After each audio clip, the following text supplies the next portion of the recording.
करने के लिए माननीय उपेंद्र कुशवाहा और चिराग पासवान जी के हाथों को मजबूत करने के लिए जीतन राम मांझी के हाथों को मजबूत करने के लिए, लेकिन हम सबको वह दिन भी याद करना है जिस दिन को जो हमारे सामने दोनों अभिभावक बैठे हुए हैं, जो पौधा माननीय दिनेश बाबू ने राजू बाबू के रूप में साहेबगंज में स्थापित करने का काम किया और राजू बाबू जो साहेबगंज दीरा के नाम से जाना जाता था, साहेबगंज जो ग्रसित था जिस बातों से आप सब जानते हैं कि जंगल राज से ग्रसित था साहेबगंज, कोई छुपा हुआ नहीं है, किसी को सबको याद है। यदि कोई साथी भूल गए हैं तो उस दिन को याद कर लेना है कि यदि राजू बाबू साहेबगंज में विधायक नहीं होते तो साहेबगंज से जंगल राज का मुक्ति नहीं होता। साथियों सबको जानते हैं राजू बाबू को क्या कमी था भाई। रसिया दुनिया का सबसे मजबूत ताकतवर देश रसिया, जहां राजू बाबू का अपना कारोबार था, अपना गोरा चेहरा को साहेबगंज के लिए जंगल राज मिटाने के लिए इन्होंने अपना गोरा चेहरा को खड़ा कर लिया। दिन को याद रखना है साथियों। यही साहेबगंज रैला रैली होता था गांधी मैदान में, कौन ऐसा दुकानदार है, कौन ऐसा व्यवसायी भाई है जो डालडा चीनी तेल नहीं पहुंचाता था। ये दिन को याद करना है। अरे हिंदू का खौसी बोका कौन कहे, मुसलमान का कुर्बानी का खौसी भी नहीं करता था। उस दिन को याद करना है साथियों, भूलना नहीं है साथियों। कितना लूट अपहरण हत्या बलात्कार, भाई के सामने भाई का हत्या, माँ के सामने बेटा का हत्या, भाई के सामने बहन का बलात्कार, कोई भूल गया है क्या? अरे आम जन कौन कहे, यहाँ तो आईएएस की पत्नी भी नहीं बचती थी। तो इसलिए उस दिन को याद करना है। और माननीय सांसद बीना देवी की कोई बात करते हैं, हम किसी पर कोई कटाक्ष करना नहीं चाहते हैं, लेकिन मैं इतना बात जरूर बता देना चाहता हूं कि रघुवंश बाबू ग्रामीण विकास मंत्री के रूप में जरूर विकास किए, लेकिन 1952 से लेकर आज तक यदि दिल्ली पार्लियामेंट में जनता की समस्या का सबसे बेसी क्वेश्चन, सबसे अधिक प्रश्न किसी ने किया तो वैशाली की सांसद बीना देवी ने किया। साथियों आप सब जानते हैं, अखबार में भी आप देखिए, यूट्यूब पर खोल कर देखिए, टीवी में देखिए, आज रोड बन रही है। साहेबगंज से मोतीपुर होते हुए मुजफ्फरपुर जाने में कितना परेशानी होता था। मोहम्मदपुर गुमटी जाम रहती थी, हमारी भाई बहन माताएं एम्बुलेंस से जाती थी मुजफ्फरपुर इलाज के लिए, मोहम्मदपुर गुमटी पर आधा घंटा जाम में फंसना पड़ता था। आज माननीय सांसद का देन है कि इन्होंने वहां पर ओवरब्रिज बनवाने का काम कर रहा है, ओवरब्रिज का शिलान्यास भी माननीय प्रधानमंत्री जी ने कर दिया। आज रेलवे का विस्तारीकरण अटल बिहारी वाजपेयी माननीय प्रधानमंत्री और उस समय के तत्कालीन मुख्यमंत्री रेल मंत्री नीतीश कुमार जी के द्वारा Hajipur via Sugauli railway line का शुरुआत हुआ। दुर्भाग्यवश माननीय विधायक जी कई बार जब ये क्वेश्चन सांसद का है, सांसद उठाते भी है, लड़ते भी है, लेकिन विधायक के नाते विधायक जी भी लगातार प्रयास किए। एक ही बार सीतामढ़ी का भी रेलवे लाइन प्रारंभ हुआ और हाजीपुर सुगौली भी शुरुआत हुआ, लेकिन आज से 5 साल पहले सीतामढ़ी रेलवे चालू हो गया, लेकिन दुर्भाग्यवश हाजीपुर वैशाली सुगौली नहीं चालू हुआ। यदि आज देवरिया तक रेलवे चालू हो गई और इस महीने के अंत तक साहेबगंज के सरिया तक भी चालू हो जाएगी तो माननीय सांसद बीना देवी का देना साथियों, इनके अथक प्रयास, इनके अथक मेहनत का ये परिणाम है। आज सब लोग जानते हैं क्या था बिहार में, लूट अपहरण हत्या बलात्कार के अलावा क्या था? कोई सड़कें थी? आप साहेबगंज से मुजफ्फरपुर 4 घंटा लगता था। हम लोग एक ही सब डिवीजन, राष्ट्रीय सब डिवीजन, यही विधानसभा के बगल में है पारू, जब कोई व्यक्ति जमीन अपना लिखाने जाते थे तो उनको 2 घंटा लगता था और 4 बजे भोर में साहेबगंज से जाते थे पारू राष्ट्रीय ऑफिस में, ताकि इतनी रास्ता खराब थी। लेकिन आज ये नीतीश कुमार जी के विकास का करी माननीय विधायक राजू बाबू, माननीय सांसद बीना देवी, दिनेश बाबू के प्रयास का देन है कि मुजफ्फरपुर जिला में सबसे अधिक खूबसूरत सड़क बनी है तो साहेबगंज में बना है। साथियों, आप हमको डबल इंजन की सरकार में है, लेकिन साहेबगंज में 4 इंजन की ताकत हमारे यहाँ है। राजू बाबू यहाँ के माननीय विधायक, हम खुश हैं साहेबगंज वाले कि यहाँ के माननीय विधायक इस क्षेत्र के राजू बाबू हैं, माननीय सांसद यही साहेबगंज के हैं, माननीय एमएलसी इसी साहेबगंज के हैं और जिला परिषद के माननीय उपाध्यक्ष भी इसी साहेबगंज के हैं। इन चारों की ताकत से यदि विकास साहेबगंज का नहीं होगा तो इकलौता पर चुनाव जीत के विकास कर सकता है क्या? ये सोचने की बात है, विचारने की बात है। और कोई कहता है बात, जो सामने आने वाले लोग हैं 3 बार यहाँ से लड़के चले गए हैं, चुनाव के बाद दर्शनों देता है कोई क्या? मौसमी पक्षी की तरह आते हैं और लोग चले जाते हैं, सिर्फ फिर चुनाव में लोग दर्शन देता है। माननीय सांसद, ऐसा कौन दुर्गा पूजा है, ऐसा कौन कार्यक्रम है जहाँ माननीय सांसद को बुलाया गया हो और वो नहीं आई हूँ?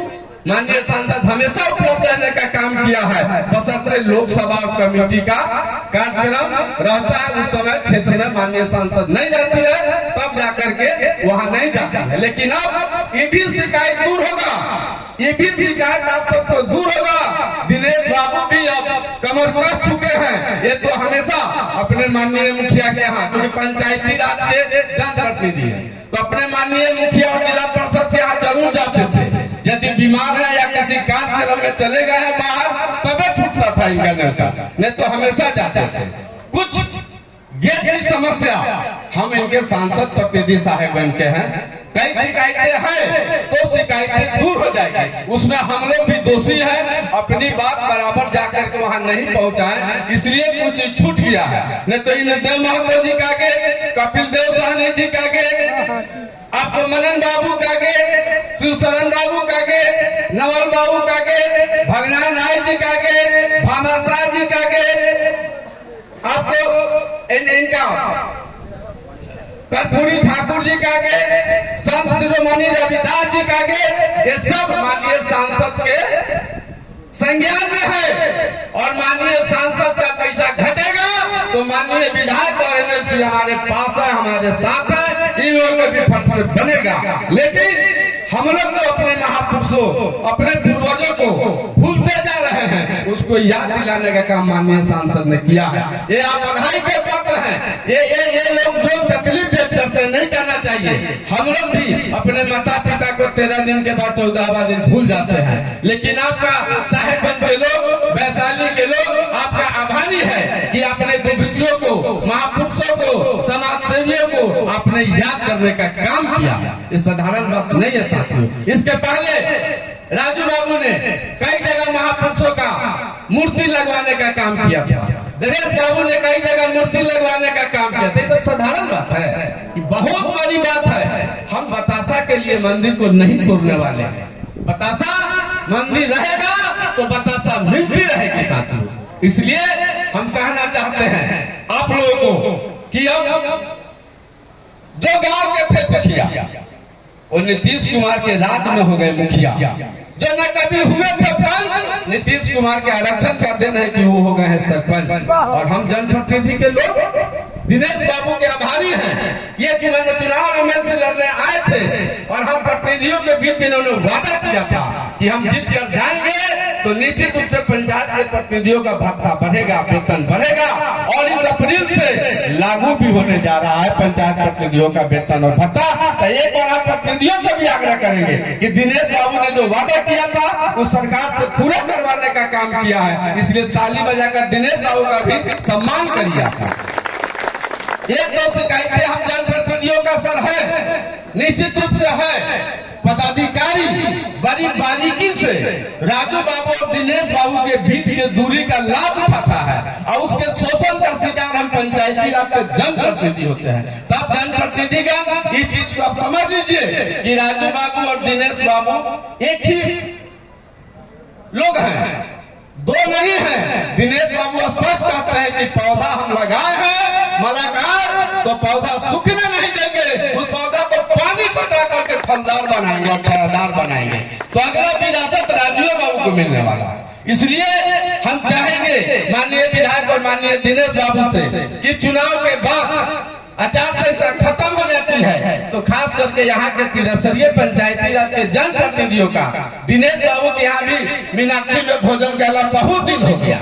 इसलिए एक बार त्रिस्तरीय पंचायती राज के जनप्रतिनिधियों को चुनाव के बाद राजू बाबू की उपस्थिति में एक हम लोग का कोऑर्डिनेशन बना दीजिए, पदाधिकारी को डांट पड़ दीजिए कि हम लोग का जो शोषण करता है, हम लोग को जो अपमानित करता है, उससे हम वंचित रहे। क्योंकि राजू बाबू जब बरसते हैं, राजू बाबू जब डांटते हैं तो इन पर दोसर गोरा मिल के मुकदमे करा देता है। ये तो हमेशा इनके नसीब में क्या लिखा हुआ है, हमेशा इनके नसीब में लड़ाई लिखा हुआ है। और किसके लिए लड़ते हैं? यहाँ के लोगों के लिए लड़ते हैं। लोगों को सपोर्ट करने की आवश्यकता है। राजू बाबू नहीं रहेंगे तो माँ बहन की इज्जत नहीं बचेगी, व्यवसाय सुरक्षित नहीं रहेंगे। मास्टर साहब लोग नया मोटरसाइकिल से जाते थे क्या? स्कूल नहीं जाते थे कि मोटरसाइकिल छीन जाएगी, लेकिन राजू बाबू को अपना विधायक बनाया तो आज मोटरसाइकिल पर मास्टर साहब को छोटा मोटरसाइकिल कौन का है और बुलेटों से मास्टर साहब जाते हैं स्कूल, सीना तान के जाते हैं।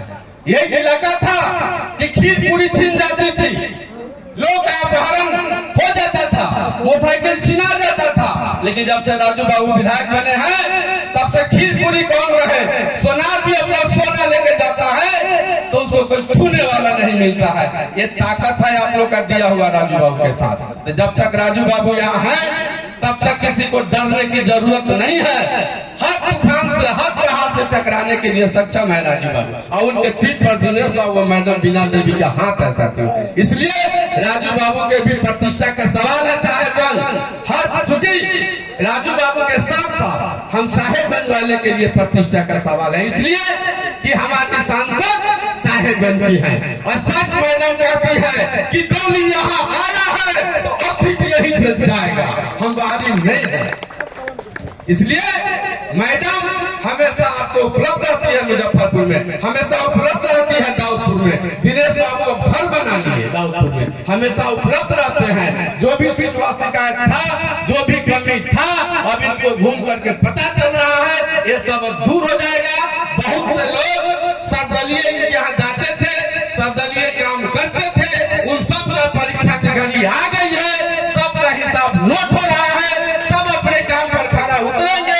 वैसा ही दिनेश बाबू से भी लाभ उठाएंगे। एक कहावत है, एक हिंग बेचने वाला नेपाल के लोग चलते थे क्षेत्र में तो हिंग देते थे और लोग धान देते थे और हिंग लेते थे, धान से हिंग बदलता था। लेकिन एक होशियार महिला थी, उसने क्या किया कि देखिए कि थोड़े से धान दे रहा है तो हिंग इतना दे रहा है, हम कहेंगे एक जगह खखरा में दे देते हैं तो ज्यादा दे देगा। अब वो समझदार था हिंग वाला, देखा कि भाई एक डगरा दिया धान ये इतना हल्का काहे है, वो बुझ गया ये तो खखरा है। उसने भी क्या किया कि धीरे से मैंने हट के नाक के अपने कागज मोड़ के देते, वो जीप पर के टेस्ट की घरे तो हिंग का सवाल है, लपटी का सवाल बुझाएगा नहीं।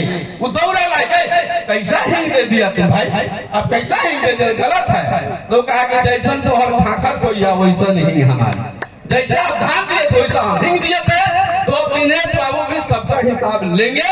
सब दलीय इन्होंने काम किया था, सब दलीय इनको वोट मिलेगा, नहीं मिलेगा तो दिनेश बाबू और सब दलीय लोग समझे हम लोगों का कर्तव्य है। हम पार्टी के एनडीए के लोग हैं, सब लोग अपने अपने नेता के प्रतिष्ठा बचाने के लिए मैडम बीना देवी के हेलीकॉप्टर छाप पर बटन दबाएंगे और भारी मतों से इन्हें विजयी बनाएंगे और माननीय प्रधानमंत्री नरेंद्र मोदी और नीतीश कुमार जी के हाथों को मजबूत करेंगे। डबल इंजन की सरकार रहेगी। बिहार में हमारे कह रहे थे अरुण भाई मुखिया जी कि 17 महीने में क्या दशा हुआ है मुखिया जी का, ये तो कलेजा पर हाथ धरकर सब लोग सोच लीजिए।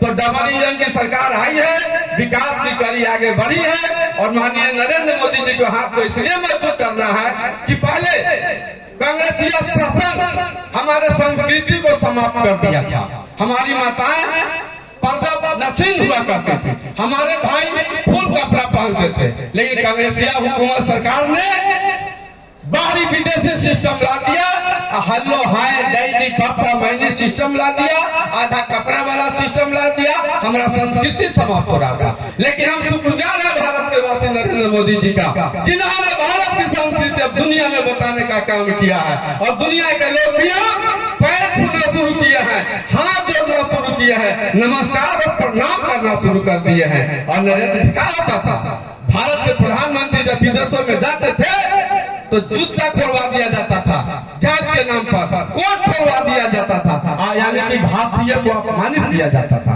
लेकिन आज भारत के लोग जब नरेंद्र मोदी जैसे लोग को देश का प्रधानमंत्री बनाया तो आज आपकी ताकत इतनी बढ़ गई कि विदेशों की लड़ाई भी एक फोन पर नरेंद्र मोदी रुकवा दे रहे हैं। विदेशों में नरेंद्र मोदी की ताकत बढ़ गई कि विदेश की लड़ाई, विदेश का समस्या अब नरेंद्र मोदी की पंचायती कर रहे हैं साथियों। और बिहार के विकास नीतीश कुमार जी के समय में पहले क्या होता था, जातीय नरसंहार और कम्युनल दंगा। अब बताइए, यहाँ मीडिया के भी भाई है, यहाँ सभी जनप्रतिनिधि समझदार लोग उपलब्ध है, यहाँ जो लोग उपलब्ध है सब 1500 वोट अपने हाथ में रखता है। बताइए, जब से नीतीश कुमार जी बिहार में मुख्यमंत्री बने हैं एक भी जातीय दंगा हुआ है? कहीं नहीं हुआ है। एक भी हिंदू मुस्लिम राइट हुआ है? कहीं नहीं हुआ है। तो इस सब दिन को याद करके कोई भूल गया है, भूरा बाल साफ करो, कोई कुर्मी बनिया को हाफ करो, कोई भूला नहीं है, सबको याद है और सब बचल खोतल सब याद हो जाएगा।